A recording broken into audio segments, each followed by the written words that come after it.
Hello everyone, आप सभी लोग का स्वागत है हमारे channel learn education with JB class 11th के ऊपर।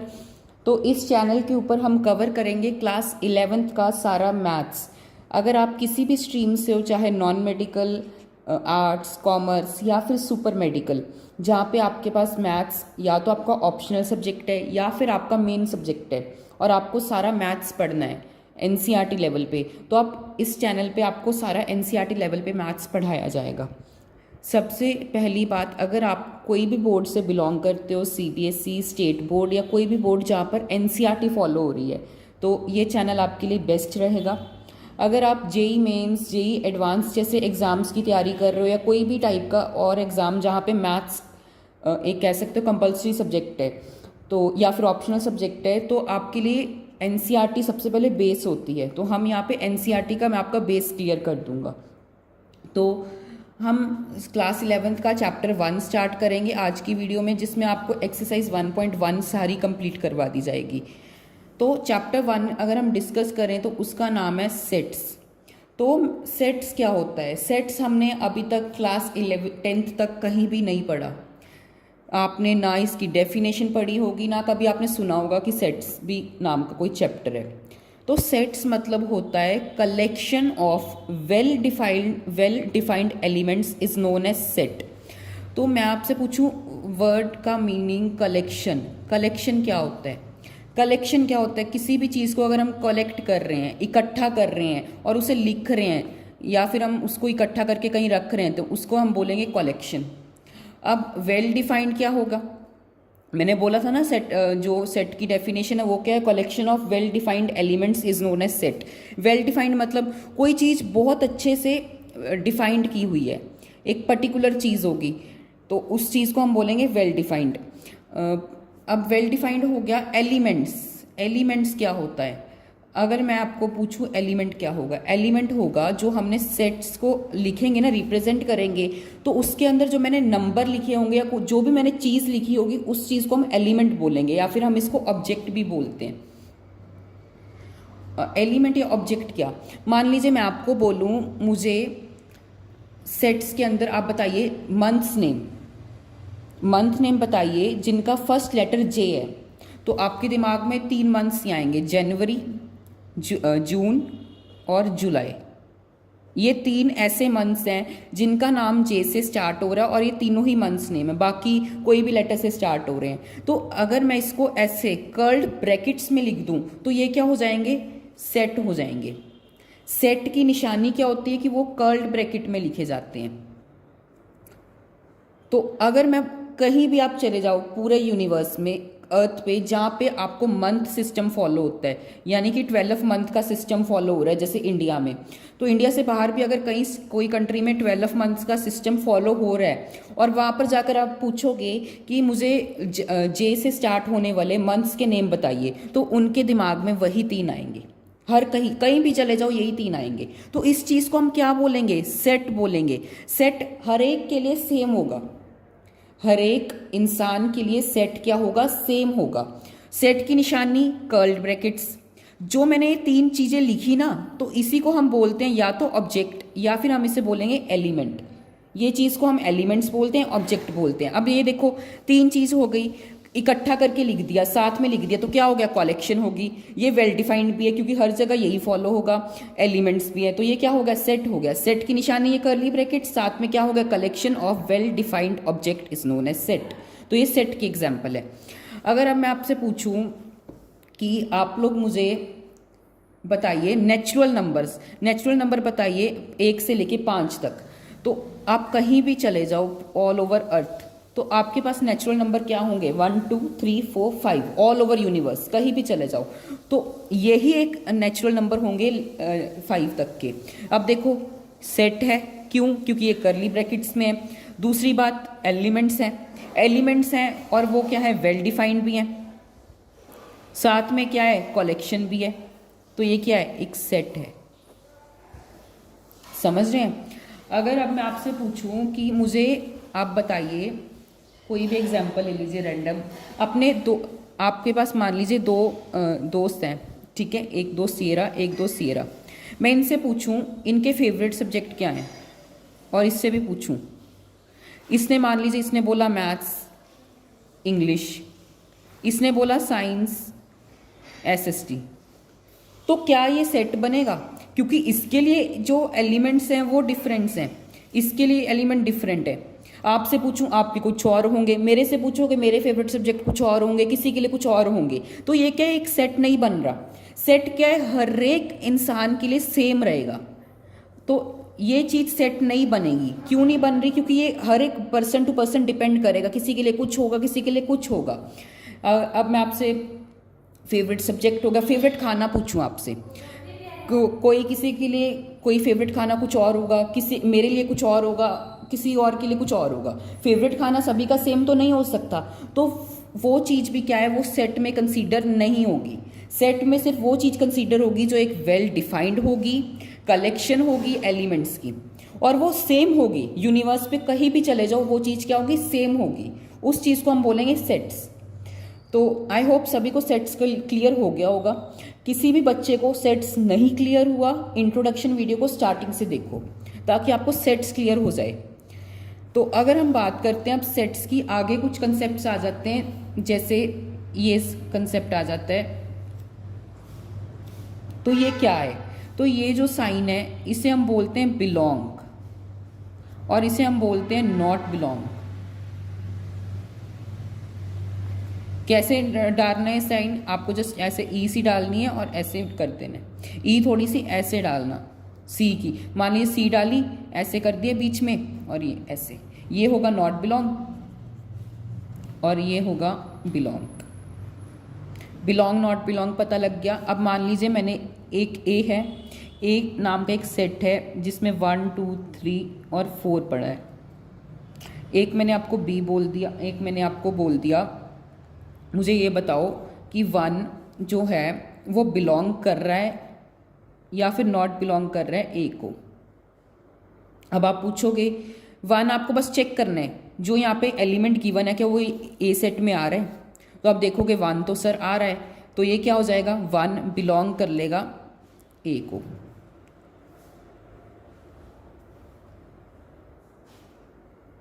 ये जो मैंने ये करली ब्रैकेट डाली ना, ये इंपॉर्टेंट है, इसके बिना आप इस चीज़ को सेट नहीं बोल सकते।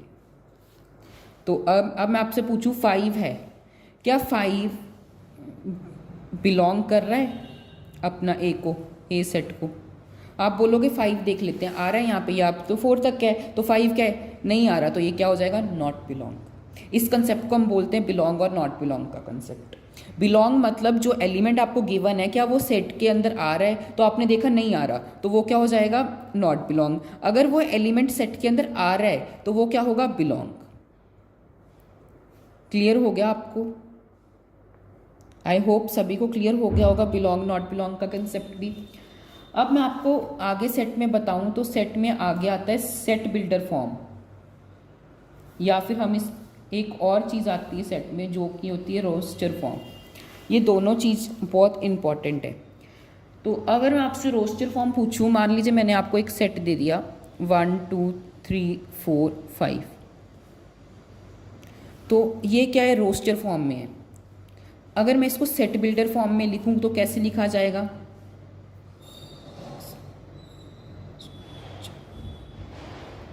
यहाँ पे ऐसे कर लीजिए। तो मैंने क्या लिखा, ये क्या था, सेट है जो कि 1 2 3 4 5 और आगे बढ़ रहा है, हमें नहीं पता कहाँ तक जा रहा है, इन्फिनिटी तक जा रहा है मान लीजिए। तो मैंने क्या लिखा, x, इसको पढ़ना, ये इसको सेट बिल्डर फॉर्म बोलते हैं और इसको रोस्टर फॉर्म बोलते हैं। तो सेट बिल्डर फॉर्म को हम कैसे पढ़ेंगे, x such that x belongs to natural number. n क्या रिप्रेजेंट कर रहा है यहाँ पे, नेचुरल नंबर।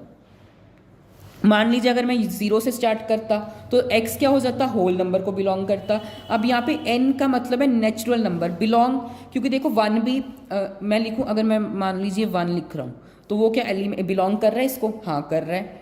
अगर मैं 6 लिखूँ क्या वो बिलोंग कर रहा है, आप बोलोगे नहीं क्यों नहीं कर रहा है भाई, यहाँ पे देखो मैंने ये क्यों लगाई हुई है, ये तो लगाई है कि ये नंबर्स इन्फिनिटी तक जा रहे हैं, तो इन्फिनिटी तक जा रहे हैं तो 6 भी तो इन्फिनिटी के पहले आ रहा है ना, तो 6 भी क्या करेगा, बिलोंग करेगा। ऐसे ही कुछ भी ना, हर एक्स की कोई भी वैल्यू डाल दो तो वो क्या होगी, बिलोंग करेगी नेचुरल नंबर को। एक्स की नेचुरल नंबर अब आपको पता है 1 2 3 ऐसे स्टार्ट होते हैं। मैं यहाँ पे एक्स की कुछ भी नेचुरल नंबर की वैल्यू पुट करूँ, 1 पुट करूँ, 100 पुट करूँ, 1000 पुट करूँ, 1 लाख पुट करूँ, 1 लाख 2 लाख कुछ भी पुट करूँ, तो वो क्या नेचुरल नंबर तो होगा। और आपको पता लग रहा है एक्स की वैल्यू नेचुरल नंबर है, तो मैंने क्या कर दिया, x belong to natural number. X की कोई भी वैल्यू डालो वो नेचुरल नंबर को बिलोंग करेगी, जो कि नेचुरल नंबर होगा। ये चीज़ है, कंसेप्ट समझ आया। X is such that x belongs to natural number. X क्या होगा, एक नेचुरल नंबर होगा, ना तो एक्स होल नंबर है, वो क्या होगा, नेचुरल नंबर होगा। इसे हम बोलते हैं सेट बिल्डर फॉर्म, इसे हम बोलते हैं रोस्टर फॉर्म। अगर आपको ऐसे नहीं समझ आ रहा तो आप इसे ऐसे भी लिख सकते हैं, x such that x is a natural number. करली ब्रैकेट डालना इंपॉर्टेंट है, तभी ये रिप्रेजेंट होगा कि ये सेट है। तो मैंने क्या लिखा, x such that x is a natural number. Belong भी आप ऐसे भी लिख सकते हैं, ये भी सही माना जाएगा और ये भी सही माना जाएगा। बट क्या होता है, कुछ केसेस में जो आपका एग्जामिनर है वो इसे ज़्यादा एक्यूरेट मानेगा, उसको आप इतना एक्यूरेट नहीं माना जाता, लेकिन इसे 110% एक्यूरेट माना जाएगा और इसको आपको मार्क्स 110% मिलेगा। तो कोशिश करना कि आप ऐसे लिखो, x such that x is a natural number. बात ये दोनों सेम ही है, इसमें क्या फ़र्क हो रहा है, हम नेचुरल नंबर को क्या शॉर्ट फॉर्म में लिख रहे हैं, इसमें क्या है एक कह सकते हो फुल फॉर्म में लिख रहे हैं, और हम लिख भी किस फॉर्म में रहे हैं, सेट बिल्डर। तो आप कोशिश करना कि आप फुल फॉर्म लिखो। अब मैं आपको कुछ नंबर्स बताता हूँ, जैसे n जो है वो किसका सिंबल है, वो नेचुरल नंबर का सिंबल है। जो r है वो किसका सिंबल है, रियल नंबर का सिंबल है। z है जो वो किसका सिंबल है, वो ऑल इंटीजर्स का सिंबल है।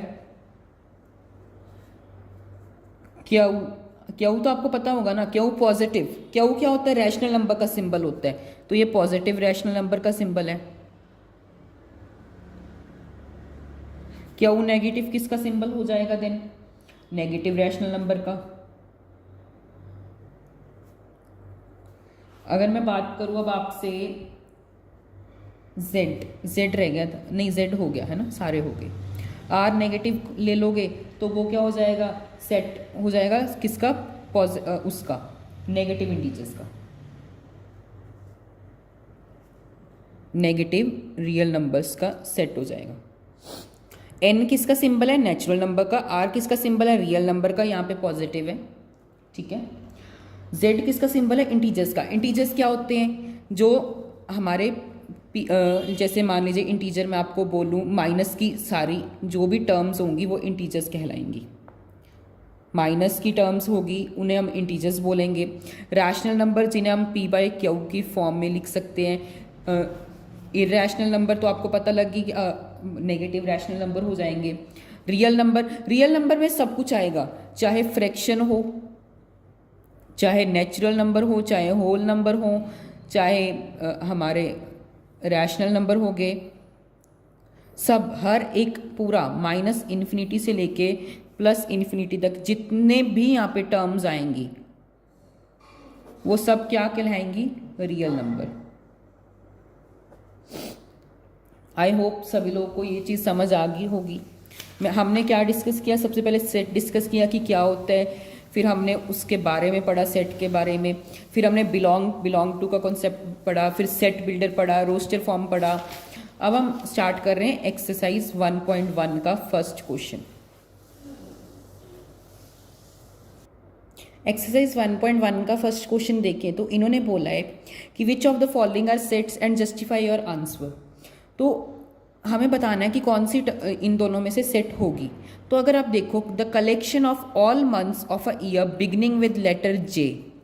मैंने आपको एग्जांपल दी थी, यूनिवर्स में आप कहीं भी चले जाओ जहाँ पे 12 मंथ सिस्टम फॉलो हो रहा है। 12 मंथ सिस्टम मतलब जनवरी फरवरी मार्च वाला सिस्टम जहाँ पे फॉलो होता है। अब अगर आप वहाँ पर जाके किसी भी इंसान को पूछोगे कि भैया या दीदी कि आप हमें बताइए कि जे से लेटर के साथ स्टार्ट होने वाले मंथ के नाम बताओ, तो वो आपको ऑब्वियसली 3 ही नाम बताएंगे, जनवरी, जून और जुलाई। तो किसी भी शख्स से पूछ लो, उसका आंसर यही 3 मंथ होंगे। यूनिवर्स में आप कहीं भी जाके पूछोगे तो यही 3 आंसर मिलेंगे, मतलब सबके लिए ये 3 जो आंसर है सेम होगा सबका आंसर। तो ये क्या हो जाएगा, यस हो जाएगा। क्यों यस हो जाएगा, क्योंकि कहीं भी चले जाओ, मैं आपसे पूछूं, मेरे से पूछो, कोई भी रिलेटिव से पूछो, अपने दोस्त से पूछो, अपने टीचर से पूछो, सबका आंसर क्या होगा, जून, जुलाई और जनवरी, सबका आंसर सेम है। इट मीन्स ये सेट है। ये कंसेप्ट आपको समझ आया। सेट क्यों है, क्योंकि कहीं भी चले जाओ ये चीज़ वेल डिफाइंड है, ये चीज़ कंफर्म्ड है, ये 100% है कि यही आपका आंसर होगा। इसके अलावा कोई ऐसा तो है नहीं, कोई भी आपको अगस्त आ जाएगा बीच में, या फिर आपसे कोई बोल दे फेब्रवरी आ जाएगा, नहीं पॉसिबल ना, क्योंकि यही 3 होगा इसका आंसर। तो ये एक सेट है। अगर आपसे सेकंड क्वेश्चन पूछूं तो वो लिखा हुआ है the collection of 10 most talented writers in India. अब ये मत बोलना कि इसका आंसर भी यस होगा।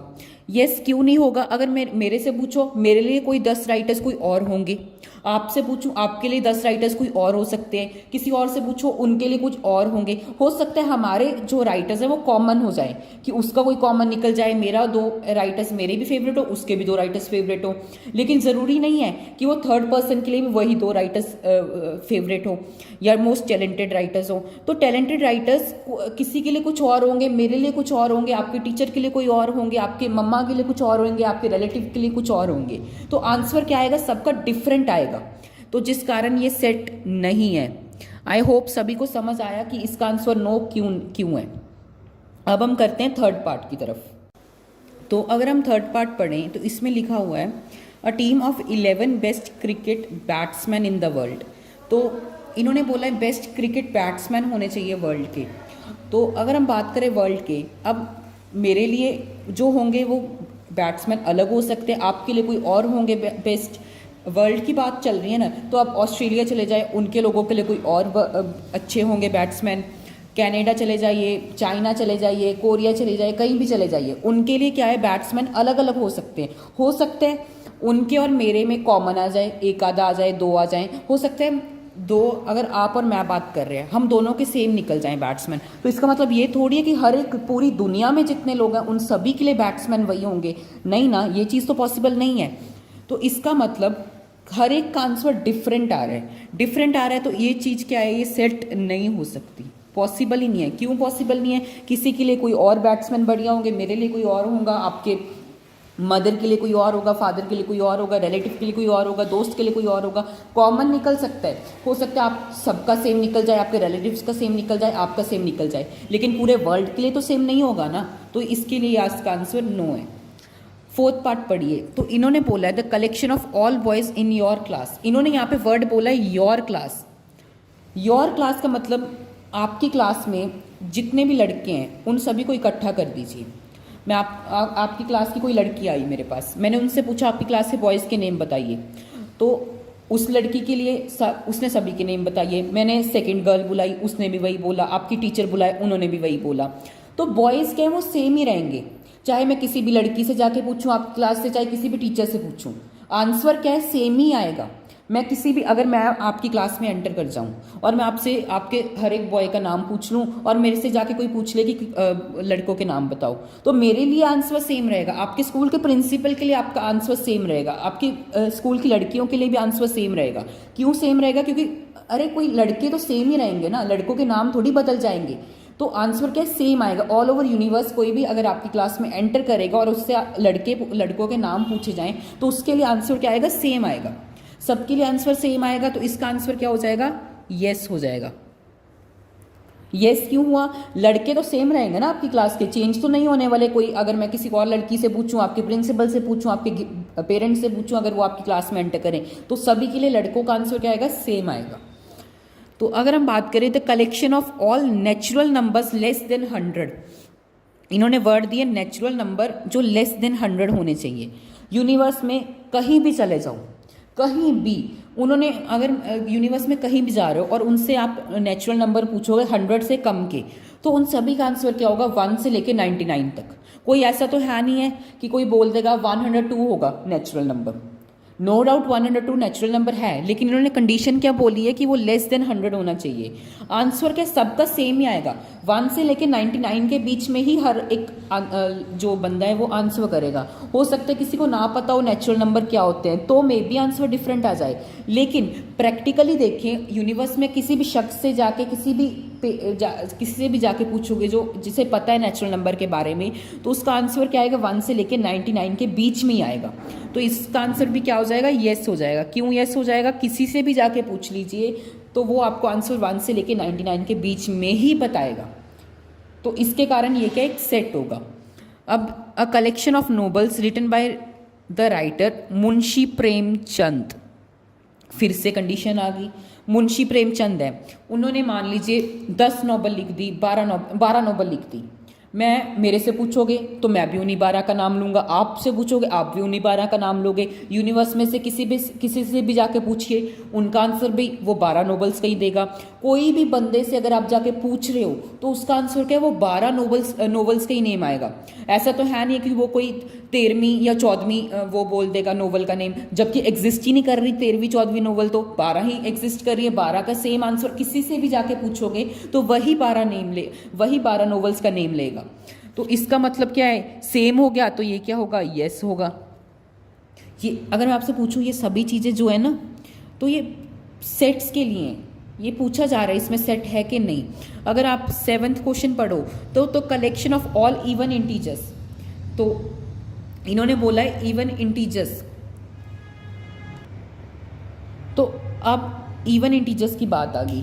अब सेम वही कंडीशन लगा दो, यूनिवर्स में कहीं भी चले जाओ, वर्ल्ड में कहीं भी चले जाओ, किसी से भी जाके पूछोगे कि इवन इंटीजर्स के नाम बताओ, तो उसका आंसर क्या होगा, 2 4 6 8 10 12, ऐसे करते करते जाएगा। कोई ऐसा तो होगा नहीं इंसान कि वो बोलेगा नहीं नहीं 2 इवन इंटीजर नहीं है, वो तो हम तो 1 बोलेंगे, 1 और 3, कोई ऐसा तो नहीं है ना कि कोई आपको बोल देगा और 1 और 3 इवन इंटीजर है। जिसको पता है इंटीजर्स की नॉलेज है, जिसको इवन नंबर्स की नॉलेज है, उससे अगर आप पूछोगे, अपने टीचर से जाके पूछ लो, मेरे से पूछ लो, अपने पेरेंट्स से पूछो, रिलेटिव से पूछो, अपने दोस्तों से पूछो, अगर सभी लोग क्या रिप्लाई करेंगे 2 4 6 8 10, आंसर क्या रहा है, सभी के लिए सेम आ रहा है, तो ये क्या हो जाएगा, येस, ये क्या हो जाएगा, एक सेट होगा।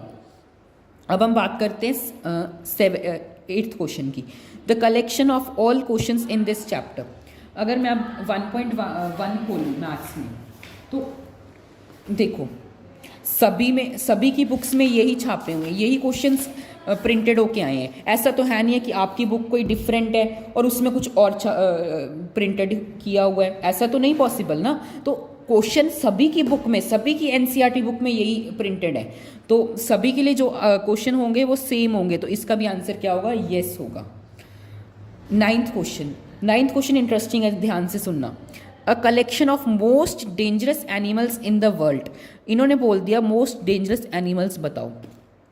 अब मोस्ट डेंजरस एनिमल्स, कोई बोले अब मेरे लिए कोई और डेंजरस हो सकते हैं, मेरे लिए क्या होगा, टाइगर होगा, लायन होगा, किसी के लिए एलिफेंट होगा, किसी के लिए कुछ होगा। मान लीजिए कोई लड़की छिपकली से डर रही है, लिजार्ड से डर रही है, तो उसके लिए डेंजरस एनिमल क्या हो जाएगा, लिजार्ड हो जाएगा।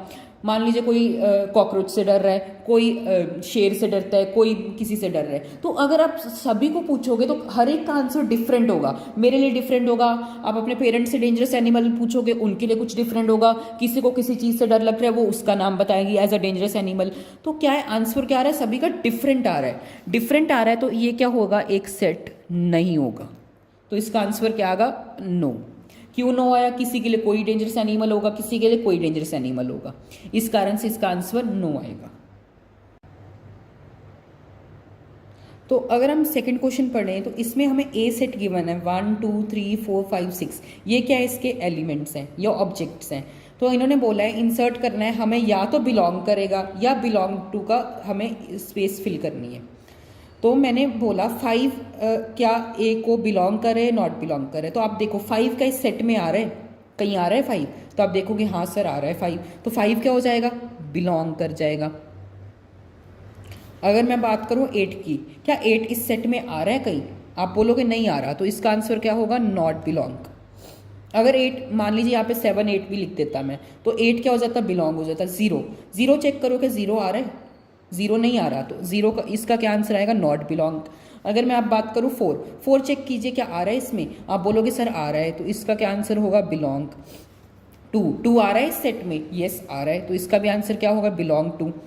10 चेक कर लीजिए आ रहा है, नहीं आ रहा 10, तो इसका क्या आंसर होगा, नॉट बिलोंग। बहुत ईजी था, कोई टफ कॉम्प्लिकेटेड कॉम्प्लेक्स चीज़ तो मैंने नहीं बोली। Belong to belong not belong to का कॉन्सेप्ट मैंने आपको इंट्रोडक्शन में पढ़ाया था और उस अकॉर्डिंग मैंने आंसर दे दीजिए। तो हमें बोला गया है कि हमें ये जो फॉलोइंग सेट्स हैं इन्हें किस फॉर्म में लिखना है, रोस्टर फॉर्म में लिखना है।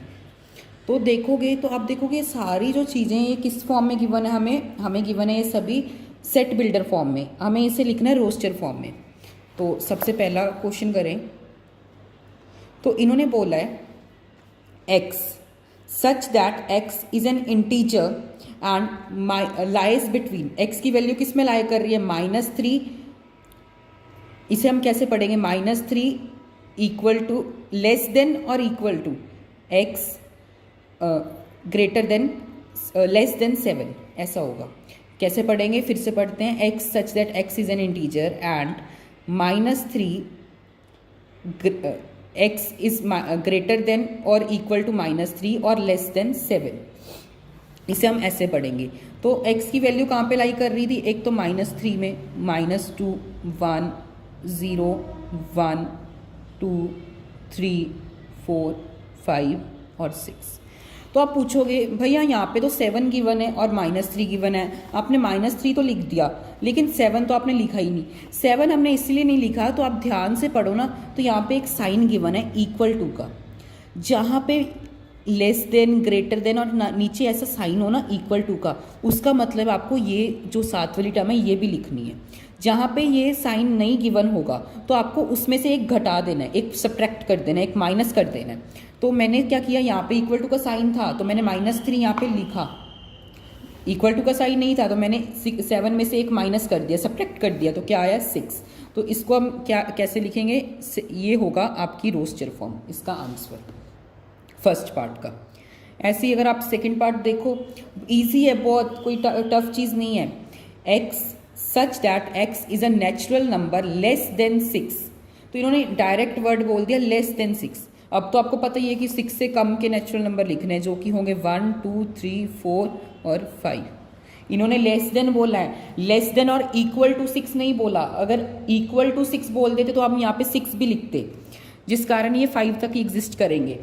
अगर हम थर्ड क्वेश्चन देखें, x such that x is a 2 digit number such that, इन्होंने कंडीशन भी दे दी है कि वो उसका सम क्या हो, 8 होना चाहिए। x 2 डिजिट नंबर है, अब ऐसा तो है नहीं है 2 डिजिट नंबर है तो हम 0 और 8 लिखें, 0 8 लिख दो। कोई मुझे बोल रहा है 0 8 2 डिजिट नंबर भी है भैया, सम भी इसका 8 होगा, बिल्कुल गलत है। आपको पता है कि अगर एक कांस्टेंट के सामने एक नंबर के आगे 0 है तो उसकी वैल्यू नहीं मानी जाएगी, इसको हम 8 ही मानेंगे। तो ये क्या बन रहा है, सिंगल डिजिट नंबर बन रहा है। 2 डिजिट नंबर क्या होगा, 17 होगा आपका सबसे पहला। 7 + 1 8, कंडीशन क्या थी, 2 डिजिट नंबर है, वो भी सेटिस्फाई हो रही है। अब क्या करना है, आपको 26 लिखना है, फिर आपको प्लस कर देना, फिर से 9 35, फिर 9 फिर ऐड कर दो। मैंने क्या, कंडीशन क्या थी, 8 होना चाहिए। जितना सम है ना उसमें एक ऐड करके इन नंबर्स में ऐड करते जाओ। 35 में 9 जोड़ोगे 44, फिर से 9 जोड़ोगे 53, फिर से जोड़ोगे 62, फिर से जोड़ोगे 71। एक्चुअली 71 नहीं आएगा, 80 आएगा। समझ आई आपको, 71 आएगा। सबसे पहले 9 ऐड करोगे ना, 71 में 9 ऐड करोगे 80। अगर आप 80 में 9 ऐड करोगे तो 89 हो जाएगा। 89 का सम चेक करना ज़रा, क्या आ रहा है, 17 आ रहा है। लेकिन हमें सम की कंडीशन क्या चाहिए थी, 8, जिस कारण हमने 80 के बाद हमने नहीं चूज़ किया। तो कितने नंबर बने, 1 2 3 4 5 6 7 8 नंबर्स बन गए, जिनका सम भी क्या है, सबसे पहली कंडीशन थी 2 डिजिट है, 2 डिजिट है हमारे पास। इनका सम क्या होना चाहिए था, 8 भी है। इसी तरह अगर हम फोर्थ पार्ट करें, फोर्थ पार्ट बोला गया है x such that x is a prime number which is divisor of 60। सबसे पहले वर्ड डिवाइजर का मतलब सभी को पता होना चाहिए। डिवाइजर का मतलब होता है, मान लीजिए उस नंबर से 2 क्या है, 4 का डिवाइजर है। 4 का डिवाइजर मतलब 4 को 2 पूरा पूरा डिवाइड कर रहा है, 2 2 ज़ा 4। अब मैं आपको कोई नंबर बोलूँ 15 का मैं आपसे डिवाइजर पूछूं, आप दो ही डिवाइजर बोलोगे, 3 और 5। 3 भी क्या है, 15 को पूरा पूरा डिवाइड कर रहा है, 5 भी क्या है, 15 को पूरा पूरा डिवाइड कर रहा है, जिस कारण वो क्या है, डिवाइजर बन गया। तो इन्होंने कंडीशन लगा दी प्राइम नंबर होना चाहिए। प्राइम नंबर्स ऐसे नंबर्स होते हैं जिनके सिर्फ दो ही फैक्टर्स होते हैं, the numbers which are having only 2 factors. तो दो ही फैक्टर होंगे, कौन से 1 और इटसेल्फ। 1 और इटसेल्फ मीन्स कि मान लीजिए 13 है, 13 के मैं आपसे फैक्टर्स पूछूं तो क्या होंगे, एक तो उसका फैक्टर 1 होगा और एक इटसेल्फ मतलब 13 ही होगा। उसके अलावा ऐसा तो नहीं है कि यूनिवर्स में कहीं भी आप जाके 13 पूछ रहे हो और उसके फैक्टर पूछ रहे हो और कोई आपको बोल रहा है 3 भी उसका फैक्टर है, 4 भी उसका फैक्टर है, नहीं ना। तो ऐसे नंबर्स जिनके सिर्फ दो ही फैक्टर होंगे, 1 और इटसेल्फ, उन्हें हम प्राइम नंबर बोलते हैं। तो अगर मैं आपसे पूछूं 60 का मुझे बताइए डिवाइजर क्या होंगे, एक तो 2 होगा, 2 पूरा पूरा 60 को डिवाइड करेगा, 3 भी पूरा पूरा डिवाइड करेगा और 5 भी। इसके बाद अगर आप कोई भी प्राइम नंबर चेक करने की कोशिश करोगे, ऐसा नहीं है कि 60 को डिवाइजर्स नहीं है, 12 60 का डिवाइजर है, 12 भी 60 का डिवाइजर है, 60 खुद एक अपना डिवाइजर है, 30 उसका डिवाइजर है, काफ़ी आगे नंबर्स हैं, लेकिन वो सभी नंबर्स के कंपोजिट नंबर्स हैं। कंपोजिट नंबर्स मतलब उनके 2 से ज़्यादा फैक्टर्स हैं, जिस कारण वो प्राइम नंबर्स की कैटेगरी में नहीं आते, जिस कारण मैंने इस सेट में वो नंबर्स नहीं लिखे, जिस कारण ये सिर्फ 2, 3 और 5 ही इसका आंसर था। तो अगर हम पार्ट करें अब फोर्थ पार्ट की, फोर्थ हो गया ना, fifth part sorry, the set of all letters in the word trigonometry. तो आपको क्या करना है, रिपीटेड लेटर्स नहीं लिखने, बाकी सारे लेटर्स लिखने। टी आ गया, आर आ गया, आई आ गया, जी आ गया, ओ आ गया, एन आ गया। ओ देखो रिपीट हो रहा है, ओ नहीं लिखेंगे। एम देख लीजिए, एम पहले रिपीट हुआ, यहाँ पे नहीं हुआ तो एम आ जाएगा। अब ई देख लीजिए, ई भी नहीं रिपीट हुआ, ई भी आ जाएगा। टी देखिए, टी यहाँ पे रिपीट हो गया फर्स्ट पे, जिस कारण हम टी को इग्नोर कर देंगे। आर देखो, आर रिपीट हुआ, यस हुआ। वाई देखो, वाई रिपीट हुआ, नहीं हुआ, तो इसका आंसर ये होगा। नंबर्स लेटर्स आपको सारे लिखने हैं, लेकिन आपको कंडीशन क्या है, वो रिपीट नहीं करने हैं सेट में, ठीक है। अब सेम लेटर तो अब आप कर लोगे कि करवाऊँ लेटर को भी। लेटर में लिख लीजिए, एल लिख लिया, ई लिख लिया, टी लिख लिया। टी रिपीट हो रहा है, ई फिर से रिपीट हो रहा है, आर नहीं रिपीट हो रहा, तो ये इसका आंसर है। आई होप सभी को थर्ड पार्ट भी समझ आ गया होगा, बहुत ईजी था, कोई कॉम्प्लिकेटेड कॉम्प्लेक्स चीज़ नहीं थी। अब हम बढ़ते हैं हमारे फोर्थ पार्ट की तरफ।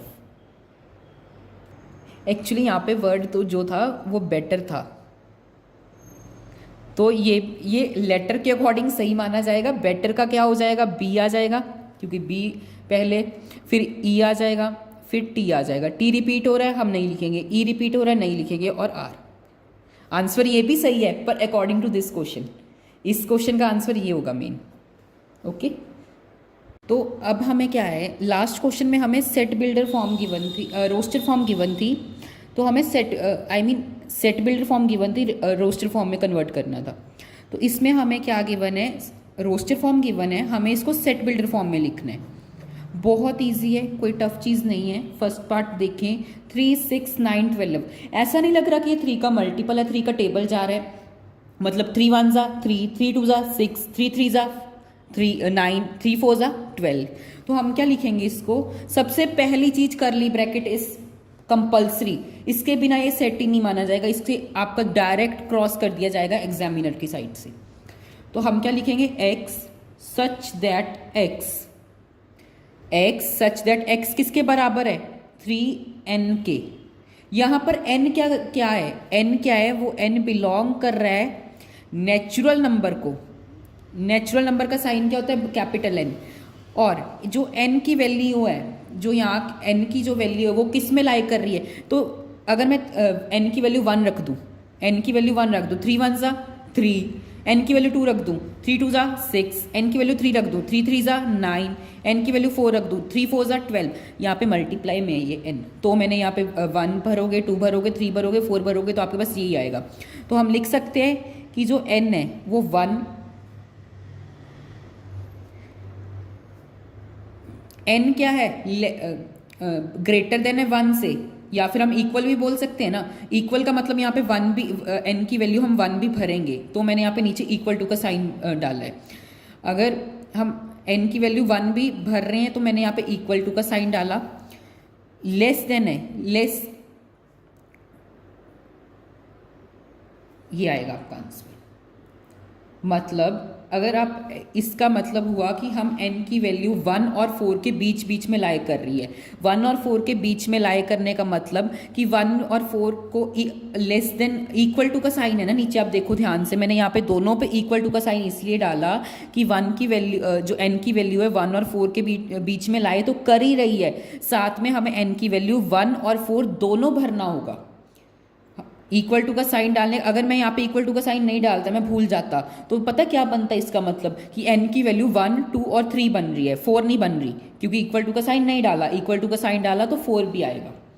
ये चीज़ आपको समझ आई। x such that x equals to 3n, n क्या है, नेचुरल नंबर है, और जो n की वैल्यू है 1 और 4 के बीच में लाई कर रही है, 1 और 4 के बीच में लाई करने के साथ n की वैल्यू 1 और 4 दोनों होगी।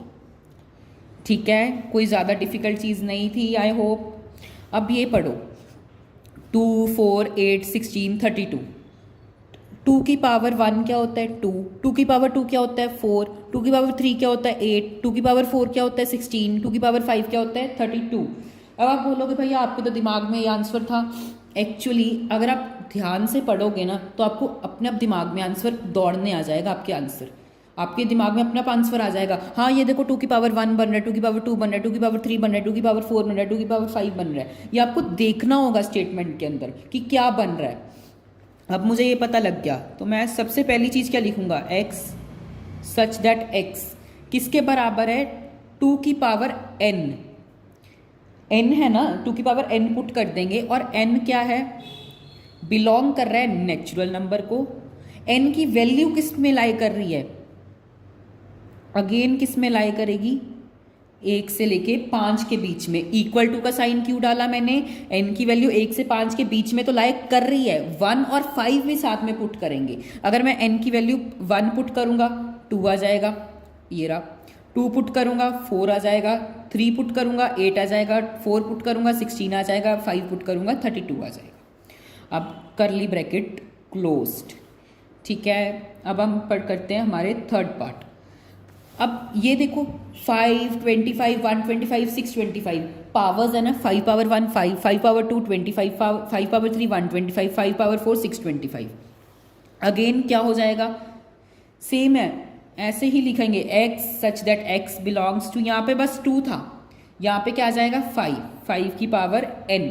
n क्या है, बिलोंग कर रहा है नेचुरल नंबर को, साथ में n की जो वैल्यू है वो कहाँ पे लाई कर रही है, 1 और 4 के बीच में। कहाँ पे लाई कर रही है, 1 और 4 के बीच में, यानी कि 1 और 4 के बीच में तो लाई कर ही रही है। साथ में इक्वल टू का साइन क्यों आया, क्योंकि ये 1 भी पुट करनी होगी आपको वैल्यू, 4 भी करनी होगी। ठीक है, अब हम करते हैं फोर्थ पार्ट की तरफ। तो 2, 4, 6, 8 और इन्फिनाइट नंबर्स, ध्यान से देखिए तो ये सभी इवन नंबर्स की तरफ इशारा नहीं कर रहे, तो हम क्या लिखेंगे, x equals to x, sorry x such that x क्या है हमारा, x जो है इज एन इवन नंबर। कौन से इवन नंबर है, नेचुरल इवन नंबर है। नेचुरल वर्ड इसीलिए यूज हुआ क्योंकि इवन नंबर्स तो उसमें भी आ जाएंगे -2, -4, -6, लेकिन स्टार्टिंग कहाँ से हो रही है 2, 4, 6, 8, तो मैंने क्या लिखा, x such that x is an even natural number. I hope सभी को समझ आ गया होगा। Even natural number lakhs, crore, millions, billions, हर जगह सब तक जाएंगे, इन्फानाइट तक जाएंगे। इसीलिए मैंने यहाँ पे कोई कंडीशन नहीं लिखी कि 1 से लेके 5 के बीच में लाई करेंगे। ठीक है, अब हम फिफ्थ देखें तो 1 का स्क्वायर क्या होता है 1, 2 का स्क्वायर 4, 3 का स्क्वायर 9 और 10 का स्क्वायर 100। तो ये इनमें लाई कर रहे हैं, तो ये परफेक्ट स्क्वायर वाले नंबर्स हैं। तो हम क्या लिखेंगे, x बिलोंग्स टू x। ठीक है, किसके बराबर है, x किसके बराबर होगा, n का स्क्वायर। n का स्क्वायर क्या होगा, n जो है वो सबसे पहले तो नेचुरल नंबर होगा, और जो n की वैल्यू है वो किसके अंदर लाया करेगी, 1 के और 10 के बीच में। यानी कि 1 का स्क्वायर करोगे 1 आ जाएगा, 2 का स्क्वायर कर 2 वैल्यू पुट करोगे 4 आएगा, 3 वैल्यू करोगे 9 4 16 5 25 6 36 7 49 8 64 9 81 10 100। तो मैंने क्या बोला कि n का स्क्वायर इसलिए बोला, n की वैल्यू किस में लाया करी, 1 और 10 के बीच में। इक्वल टू का साइन इसलिए आया क्योंकि हमें 1 भी पुट करनी है और 10 भी पुट करनी है साथ में। आई होप सभी को फोर्थ पार्ट अच्छे से समझ आ गया होगा। अब हम बढ़ते हैं हमारे फिफ्थ पार्ट की तरफ। फिफ्थ पार्ट में हमें बोला गया है कि ये हमें सेट बिल्डर फॉर्म में गिवन है और इन्हें हमें एलिमेंट्स बताने हैं इनके। तो सबसे पहले ए है x सच दैट x क्या है, एक ऑड नेचुरल नंबर है। ऑड नेचुरल नंबर है तो क्या होगा, 1 होगा, 3 होगा, 5 होगा।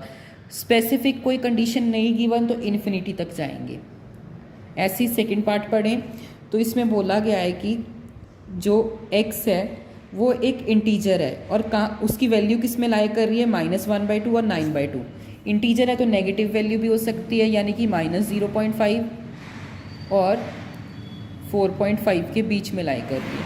तो अगर हम इसका आंसर लिखें तो ये आएगा 0 1 2 3 और 4। ठीक है। अगर हम थर्ड पार्ट देखें तो इसमें बोला गया है कि x जो है x such that x is a integer, x square की वैल्यू 4 के इक्वल भी जा सकती है, इट मीन्स अगर हम 2 रखेंगे तो भी 4 आएगा, अगर आप 3 रख देंगे तो वो 9 आ जाएगा। ये पॉसिबल नहीं है, 2 से छोटे भी सारे हो जाएंगे क्योंकि इन्होंने बोला है कि इंटीजर है तो माइनस की वैल्यूज़ भी लिखेंगे 0 1 और 2। अब हम देखें फोर्थ पार्ट की तरफ।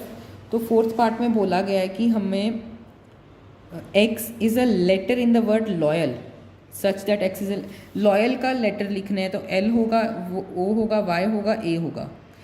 क्योंकि ये वाला L क्या है, रिपीट हो रहा है इस L के साथ, तो हम ये नहीं लिखेंगे, इसको इग्नोर कर देंगे।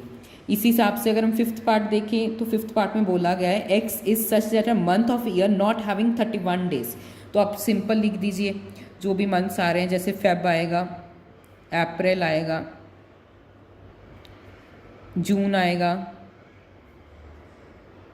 सितंबर आएगा, नवंबर आएगा। ये आपका आंसर है। इनमें 31 डेज नहीं होते।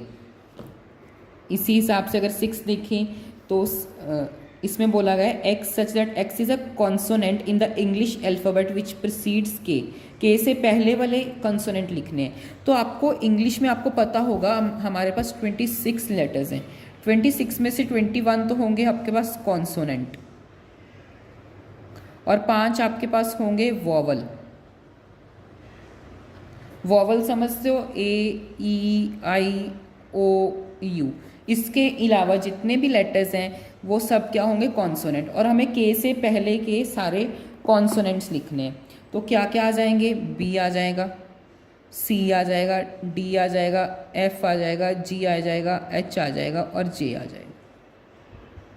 करली ब्रैकेट्स याद रखना, ये सेट को रिप्रेजेंट करती हैं, कंपल्सरी है करली ब्रैकेट्स। अब हम करते हैं हमारा सिक्स्थ पार्ट।